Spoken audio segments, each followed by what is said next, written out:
no livro de 1 Coríntios, capítulo 15.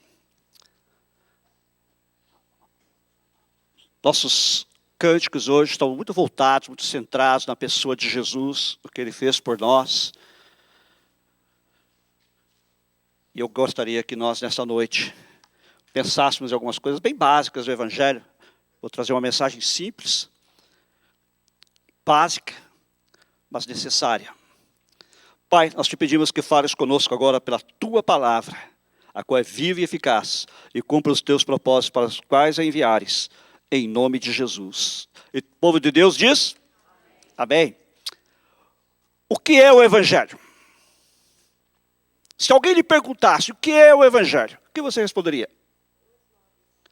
Outro dia, alguém que estava visitando pela primeira vez uma de nossas células me perguntou: o que vocês são?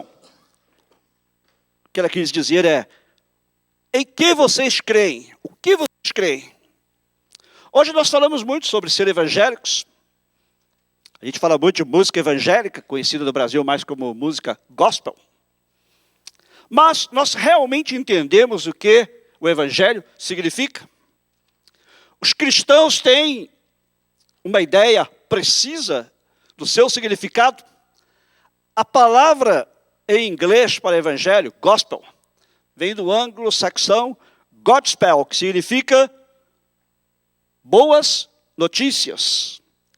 Por sua vez, esta palavra traduz a palavra grega evangelion, de onde também vem nossa palavra em português, evangelho, que significa boas novas ou boas notícias. Mas existe muito mais no evangelho do que pode ser comunicado por uma definição do dicionário ou pela etimologia. Para o entendimento verdadeiro das boas notícias, nós precisamos olhar o Novo Testamento. Quero que você leia então comigo agora 1 Coríntios, capítulo 15, versículo 1 a 4, onde o apóstolo Paulo apresenta os pontos salientes, os pontos proeminentes do Evangelho para seus leitores. Diz o apóstolo Paulo: irmãos, quero lembrá-los do Evangelho que preguei a vocês, o qual vocês receberam e no qual estão firmes. Por meio deste Evangelho vocês são salvos, desde que se apeguem firmemente à palavra que preguei. Caso contrário, vocês têm crido em vão. Pois o que primeiramente lhes transmiti foi o que recebi, que Cristo morreu pelos nossos pecados, segundo as Escrituras, foi sepultado e ressuscitou no terceiro dia, segundo as Escrituras. O que é o Evangelho? Paulo apresenta o conteúdo do Evangelho, nos versículos 3 e 4. Quando alguém lhe perguntar o que é Evangelho, você pode dar esta resposta. O que é o Evangelho? Cristo morreu pelos nossos pecados, segundo as Escrituras. Foi sepultado e ressuscitou no terceiro dia, segundo as Escrituras. Esta é a definição mais elementar do que o Evangelho. Vamos repetir: Cristo morreu pelos nossos pecados, segundo as Escrituras, foi sepultado e ressuscitou no terceiro dia, segundo as Escrituras. Isto é o Evangelho. Paulo fala do conteúdo do Evangelho. Primeiramente, ele fala da expiação. Ele diz: Cristo morreu pelos nossos pecados. Jesus morreu para expiar, ou seja, para perdoar os nossos pecados. Jesus não morreu como Marte, como muitos pensam. Ele não morreu como Marte. Tem até um hino que diz, Marte da paz. Mas Jesus não morreu como Marte. Jesus também não morreu como exemplo, como alguns pensam. Ele não morreu para dar um exemplo. Você precisa de exemplo como morrer? Não, você vai morrer. Ninguém precisa de um exemplo como morrer. Jesus morreu como o Salvador, para nos salvar dos nossos pecados. Pedro coloca da seguinte maneira: Cristo sofreu pelos pecados, uma vez por todas, o justo pelos injustos, para conduzir-nos a Deus. Vamos aqui ver o que Pedro está dizendo. Ele diz que Cristo morreu uma única vez pelos nossos pecados. O justo, Jesus, pelos injustos, você e eu. pecadores, para conduzir-nos a Deus. O pecado, diz a Bíblia, nos separa de Deus. Ele nos afasta de Deus. Devido à santidade de Deus, Ele não pode tolerar o pecado. Mas para que, então, nós fôssemos reconciliados com Deus, fôssemos restaurados à comunhão com Deus, Jesus morreu pelos nossos pecados. Uma única vez, o justo pelos injustos, para conduzir-nos a Deus. Depois Paulo nos lembra da ressurreição. Ele diz, ele ressuscitou no terceiro dia. A ressurreição torna o cristianismo extraordinário, diferente de todas as outras crenças, de todos os outros tipos de fé. Enquanto todos os líderes religiosos mortos continuam mortos, Jesus ressuscitou dos mortos e vive para sempre. E Paulo, em outro lugar, em Romanos 14, diz, para esse fim, foi precisamente para esse fim, que Cristo morreu e ressuscitou, para ser Senhor, tanto de mortos como de vivos. Jesus morreu para ser nosso Senhor. Mas se Jesus tivesse apenas morrido, como tantos outros fundadores de movimentos religiosos, de crenças, morreram, estão mortos, como saberíamos? Mas a Bíblia diz que ele ressuscitou para ser Senhor. Então, nossa relação com Deus só é possível primeiramente através da morte de Jesus, porque com a sua morte ele pagou o preço dos nossos pecados, e através da sua ressurreição, ele declarou-nos justificados diante de Deus, e ele agora é o Senhor. Eu não creio, não faz diferença, ele é o Senhor. E Paulo diz que tudo isso foi em cumprimento da palavra de Deus. Ele diz assim, Cristo morreu pelos nossos pecados, segundo as Escrituras. Foi sepultado e ressuscitou no terceiro dia, segundo as Escrituras. A que Escrituras Paulo está se referindo? Ele se refere às profecias do Antigo Testamento. Se você é familiarizado com a Bíblia, sabe que ela está dividida em duas partes principais. O Antigo, ou Velho Testamento, e o Novo Testamento. Paulo diz que Jesus morreu segundo as Escrituras. Ele morreu segundo todas as profecias que estavam escritas, datando de 2000 anos a cerca de 400 anos antes de Cristo, profetizando que o Messias viria, o Cristo viria, e que ele morreria pelos nossos pecados, e que ao terceiro dia ele ressuscitaria. Então Paulo diz que Jesus cumpre essas profecias. Jesus cumpre as Escrituras. Jesus cumpre o que havia sido prometido, o que havia sido profetizado acerca dele. Que ele morreria, mas também que ele ressuscitaria. O próprio Jesus também disse que ele morreria, mas que no terceiro dia ele ressuscitaria. E de fato ele ressuscitou. Alguém disse, Jesus disse que ele viria, e ele veio. Ele disse que ele morreria, e ele morreu. Ele disse que ele ressuscitaria, e ele ressuscitou. E ele disse que ele voltaria, e ele vai voltar. Amém? Glória a Deus, Jesus vai voltar. Depois Paulo nos dá um lembrete do Evangelho. Veja nos versículos 1 e 2, a primeira parte. Paulo diz assim, irmãos, quero lembrá-los do Evangelho que preguei a vocês, o qual vocês receberam e no qual estão firmes. Por meio deste Evangelho vocês são salvos, desde que se apeguem firmemente à palavra que preguei. Paulo diz que a propagação do Evangelho é pela proclamação. Ele diz assim, quero lembrar-lhes o Evangelho que lhes preguei. Deus poderia ter escolhido qualquer outro método para que o Evangelho fosse propagado, para que o Evangelho chegasse aos rincões da terra. Mas Deus, diz Paulo, escolheu a pregação como instrumento da propagação do Evangelho. Em outro lugar, em 1 Coríntios, capítulo 1, Paulo diz assim, visto que, na sabedoria de Deus, o mundo não o conheceu, por meio da sabedoria humana, agradou a Deus salvar aqueles que creem por meio da loucura da pregação. Os judeus pedem sinais miraculosos. A gente que pede milagres. Eu quero ver milagres. Sou crente e ver milagres. E os gregos procuram sabedoria. Isso aí é para gentinha, gente que não tem intelecto. Os judeus pedem sinais miraculosos, pedem milagres. E os gregos, ou gentios, aqueles que não são judeus, pedem sabedoria. Nós, porém, diz Paulo, pregamos a Cristo crucificado, o qual de fato é escândalo para os judeus e loucura para os gentios. Mas para os que foram chamados, tanto judeus como gregos, Cristo é o poder de Deus e a sabedoria de Deus. Amém? Cristo é a sabedoria de Deus. Os judeus não conseguiam entender como morrer numa cruz para me salvar, porque no Antigo Testamento, que já mencionamos, dizia que era maldito aquele que fosse pendurado no madeiro. E Jesus foi pendurado no madeiro. Mas também para que se cumprisse as profecias do Velho Testamento, que diz que ele tomaria sobre si as nossas maldições, para nos curar, para nos libertar. Conforme nós cantamos, ele é a cura.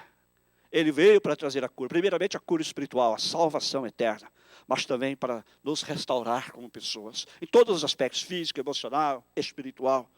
E ele diz assim, e para os gregos, isso aí parece loucura, mas este foi o método escolhido por Deus, que Cristo, seu Filho, morresse na cruz para nos trazer a salvação.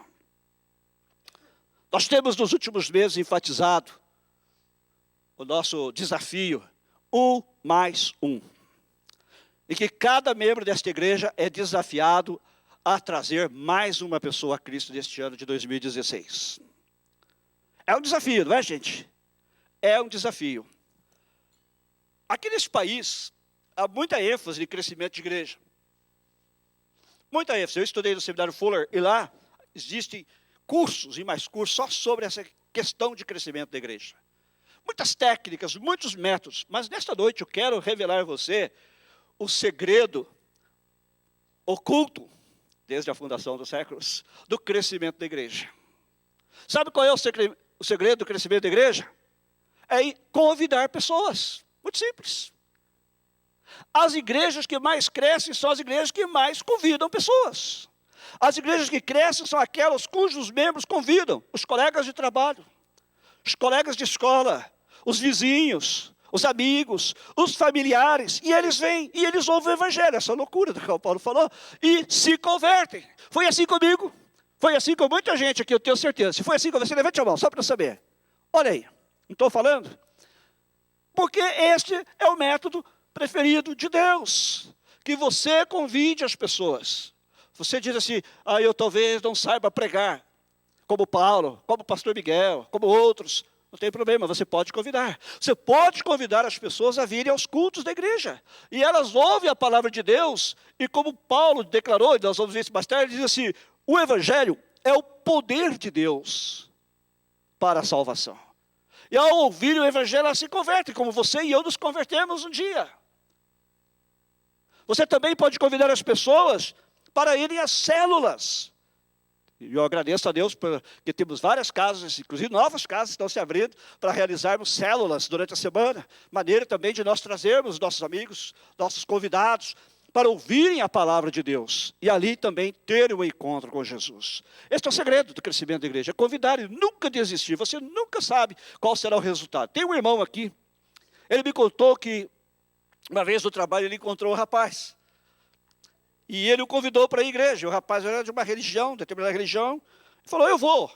E o irmão pensou que talvez ele iria só mais por causa da boa educação. Falou que iria, né? Por causa da boa educação, para atender o convite. É aquela história, muita gente fala, eu vou. E nunca veio, né? Aí ele foi para casa. Ele jamais esperava que aquele rapaz fosse aparecer. Quando foi no domingo, ele chegou à igreja. E ele ouviu a palavra. E pela primeira vez que ele foi à igreja, ele se converteu e segue Jesus até hoje. Então convide, porque você nunca sabe o que Deus pode fazer. Há várias pessoas que estão aqui porque alguém o convidou.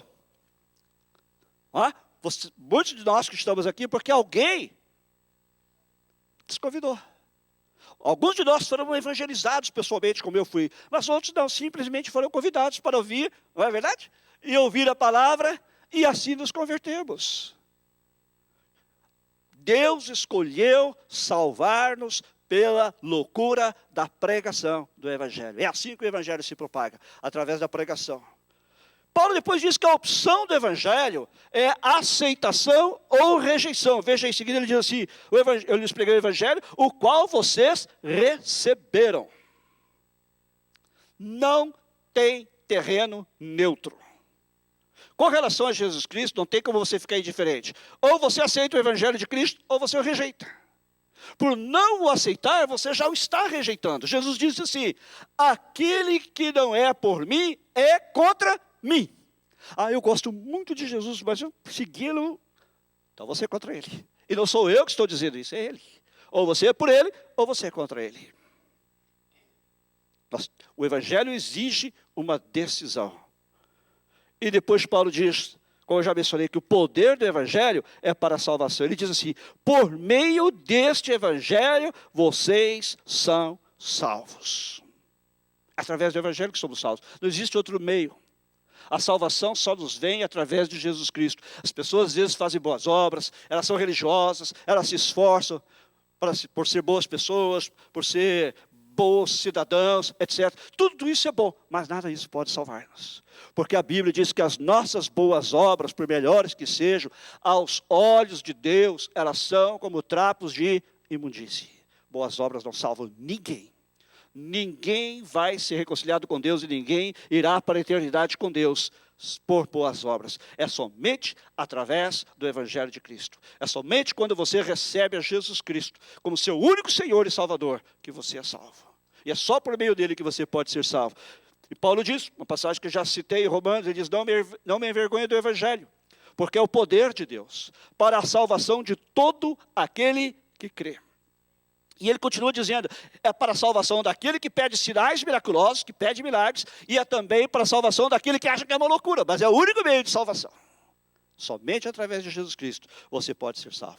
Eu quero lhe dizer que esta igreja não salva. Quem salva é Jesus Cristo. Mas esta igreja serve àquele que salva e proclama, propaga, prega aquele que salva. E Paulo diz que o efeito do evangelho é a estabilidade da vida. Ele termina aqui essa frase dizendo, do evangelho, do qual vocês estão firmes. Gente, quero dizer para você que o evangelho funciona. Todo mundo está em busca de estabilidade. As pessoas buscam se satisfazer, buscam respostas das mais diferentes coisas, das mais diferentes religiões, das mais diferentes ofertas que estão por aí, mas nenhuma delas funciona. Só o evangelho dá verdadeira estabilidade.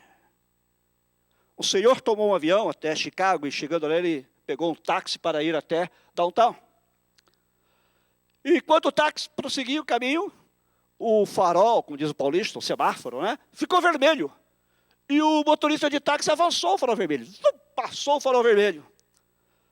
E aquele homem ficou assustado e falou, ei, a luz estava vermelha.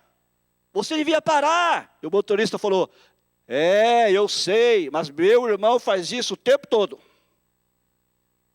Aí, de repente, eles chegaram no segundo semáforo que também ficou vermelho e o homem passou de novo. E o passageiro assustado falou, você vai acabar nos matando.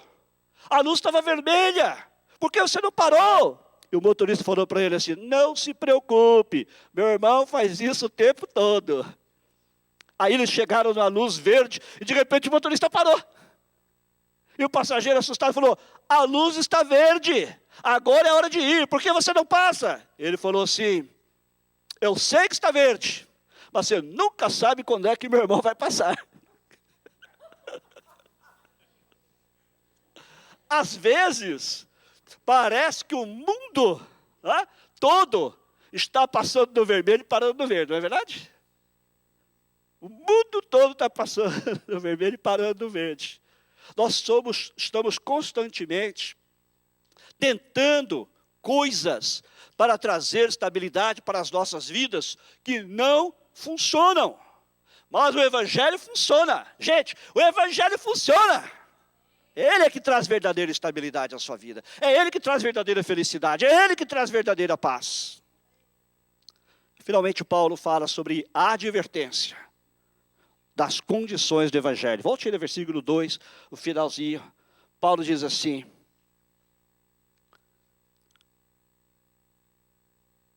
Por meio deste evangelho, vocês são salvos, desde que se apeguem firmemente à palavra que preguei.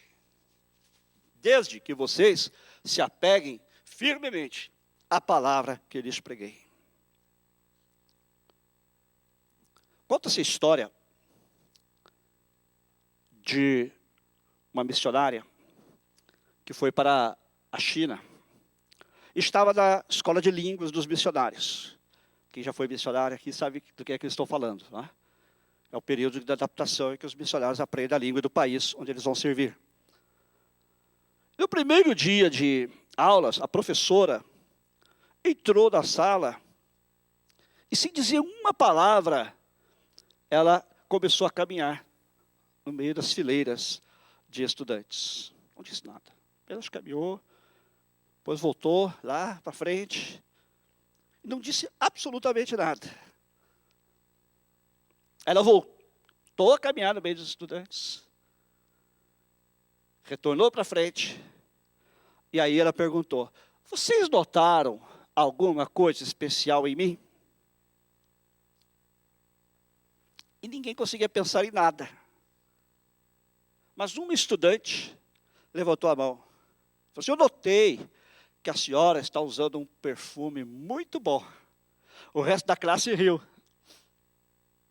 Começou a rir dela, mas a professora falou: exatamente esse é o meu ponto. É exatamente isso que eu quero falar. Veja uma coisa, muito antes de vocês serem capazes de aprender a falar bem chinês, para poderem compartilhar o evangelho com qualquer outra pessoa do evangelho, qualquer pessoa aqui da China, muito antes que você seja capaz de aprender o idioma o suficiente, você pode ministrar o suave, o doce perfume de Cristo às pessoas ao seu redor, sem dizer uma palavra. É o seu estilo de vida. Vivido no meio do povo chinês, disse ela, que ministrará Cristo a eles muito antes que você seja capaz de falar uma palavra para falar a eles da fé pessoal em Cristo. Assim também é conosco, gente. Assim também é conosco. Embora nós possamos não ser oradores eloquentes, os incrédulos que nós encontramos serão ministrados, receberão ministração através das nossas vidas, se nós vivermos vidas semelhantes a de Cristo. Se nós procurarmos nos parecer com Cristo. Se de fato nós formos como Cristo. Sem dizer uma só palavra, nós já estaremos abençoando as vidas deles. E os estaremos atraindo a Cristo. Paulo diz que a condição positiva para você, a condição positiva do Evangelho, é você se apegar firmemente à palavra de Deus. Apegue-se à palavra de Deus. Procure viver a palavra de Deus. Alguém disse assim: prega o Evangelho. E se for preciso, use palavras.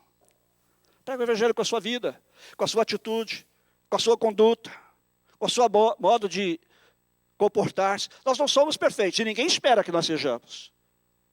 Mas nós podemos transparecer o amor de Cristo. Nós podemos fazer com que irradie através de nós o perfume doce, suave de Cristo, para atingir vidas em necessidade, para atingir vidas que precisam, vidas que estão buscando, mas não sabem onde encontrar a resposta.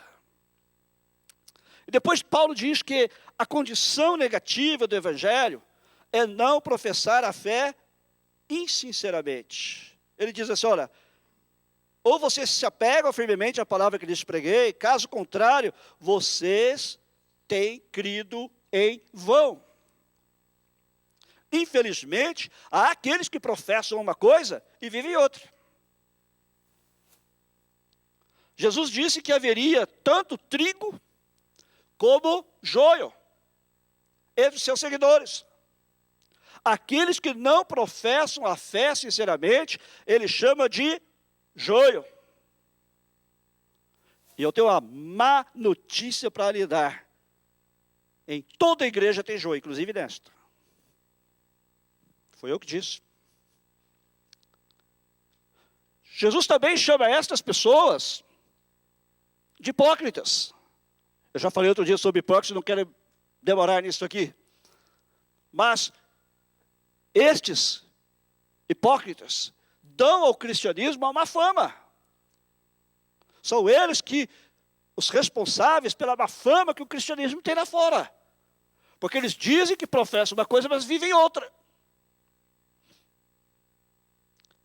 Mas Jesus disse que no dia do juízo, ele vai dizer a eles: eu nunca os conheci. Afastem-se de mim, vocês que praticam a iniquidade. E é difícil e triste dizer isso, mas muita gente que está na igreja, tanto nesta como em outras, muita gente da igreja e cristãos carnais enfrentarão esse julgamento. E na verdade, ele já começou. A palavra de Deus nos dá a seguinte advertência: vocês zombadores, até quando terão prazer na zombaria? E vocês tolos, até quando desprezarão o conhecimento? Mas eu não quero terminar aqui falando de hipócritas. Quero terminar com uma nota positiva. O entendimento básico do Evangelho de Cristo precisa incluir todos estes pontos que nós mencionamos nesta noite. Mas, na realidade, o Evangelho é tão rico que você pode passar a vida toda estudando a Bíblia, que não será o suficiente para você mergulhar em suas profundezas. Sempre haverá algo novo por descobrir. Sempre haverá algo novo que Deus trará a você. Mas 3 coisas essenciais nós podemos entender e praticar nesta noite, e a partir desta noite. Primeiro, crer. Se você ainda não crê em Jesus Cristo como seu Senhor e Salvador, você pode crer nele nesta noite. Você pode fazer uma decisão: Jesus, eu reconheço que o Senhor morreu no meu lugar, na cruz, e eu quero te receber como meu Senhor e Salvador. Me perdoa os meus pecados, e Ele te perdoará. Como Ele tem feito com milhões, inclusive com este que eles falam. Crer no Evangelho. E mesmo que você está na igreja, você também precisa crer, não é só estar na igreja. Como eu disse, a igreja não salva. Você precisa fazer uma decisão por Jesus Cristo. Reconhecer que Ele é o único que pode salvá-lo. E entregar sua vida a Ele. Segundo, você pode viver. Você pode crer e pode viver. Você pode viver o Evangelho. Ah, mas eu sou tão fraco, eu sou tão isso, eu sou tão aquilo. Você não vai viver o Evangelho na sua própria força, no seu próprio poder, porque aí você fracassará. Mas com a ajuda dele você pode. Porque a Bíblia diz que é Ele quem nos fortalece. É Ele quem nos capacita. E Ele nos dá o Espírito Santo. Nós cantamos sobre o Espírito Santo aqui hoje. Que vem nas nossas vidas e nos dá uma capacidade sobrenatural para nós vivermos o Evangelho. Viva o Evangelho. Mas não viva só enquanto você está aqui na igreja com os irmãos, porque aqui é relativamente fácil viver o Evangelho. Há desafios dentro da igreja também. Mas, viva o Evangelho lá fora. Onde você é chamado para trabalhar. Onde você é chamado para estudar. Onde você é chamado para negociar. Viva o Evangelho. Com a sua vida. Deixe transparecer o bom perfume de Cristo na sua vida. E a terceira coisa que você pode fazer é compartilhar. Você pode compartilhar o Evangelho com outros. Talvez você não saiba pregar, como eu já falei 2 vezes hoje, mas você pode compartilhar o que Deus fez na sua vida. Você pode compartilhar o que Jesus fez em sua vida. A mudança que Jesus causou em sua vida. A transformação operada por Ele. Você pode falar do amor dEle. E você, como eu já disse antes, pode convidar as pessoas também, para que venham ouvir a palavra dEle. Quando um dos discípulos de João Batista encontrou Jesus, ele não sabia nada praticamente a respeito de Jesus, mas ele creu que Jesus era o Messias. O nome dele era André.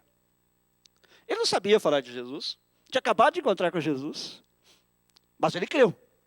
E o que ele fez? Ele foi até seu irmão, se chamava Simão, e falou para ele: Simão, nós, que era ele e outro, nós encontramos o Messias. Venha e veja. Isso qualquer um de nós pode fazer. Amém? Qualquer um de nós pode fazer. Venha e veja. Venha e veja o que Jesus fez na minha vida e o que Ele pode fazer na sua. Venha e ouça a palavra de Deus e deixe o resultado com Deus. Amém?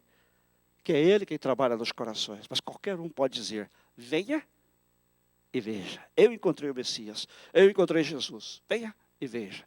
Vamos inclinar nossas cabeças. Uma palavra de oração. Quem sabe você está aqui nesta noite, buscando esta estabilidade que nós falamos na sua vida, buscando algo para preencher seu coração. E você tem buscado mais diversos tipos de coisas e não tem encontrado. E não vai encontrar. Só em Jesus.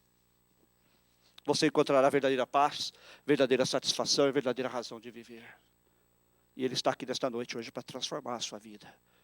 E se você deseja nesta noite receber a Jesus Cristo como seu Senhor e Salvador, aí onde você está sentado,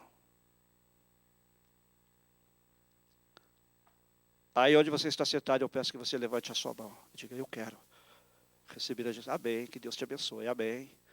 Talvez haja mais alguém que ainda não tomou. Amém, Deus abençoe. Amém, Carlos. Renovação do Carlos. Pode abaixar suas mãos, obrigado. Há mais alguém?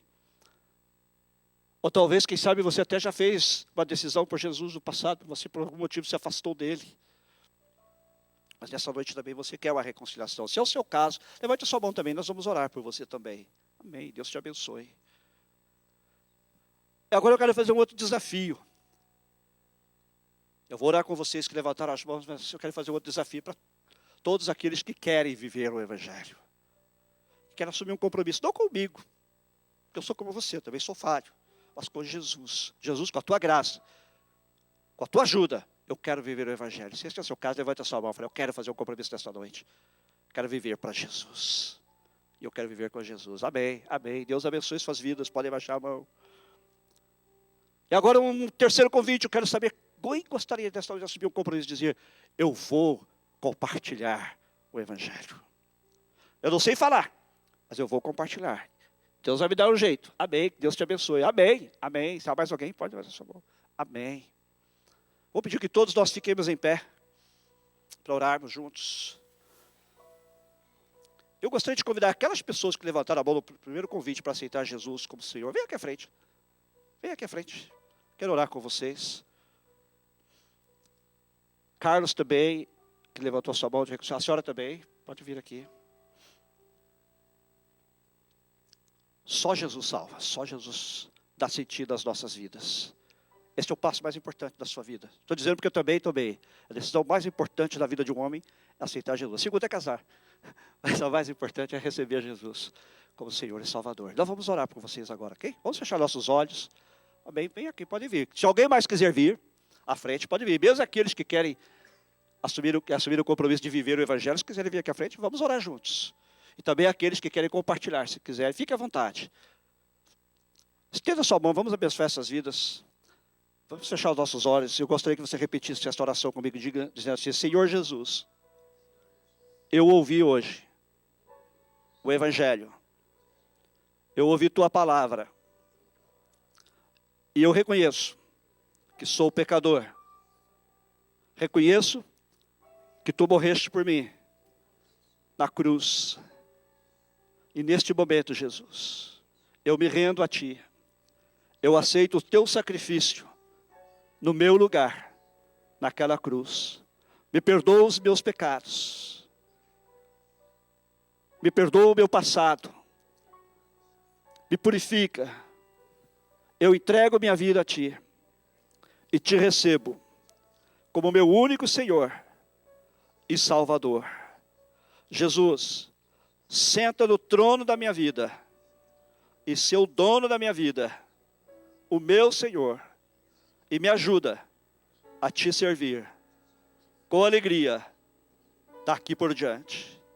Em teu nome. Amém.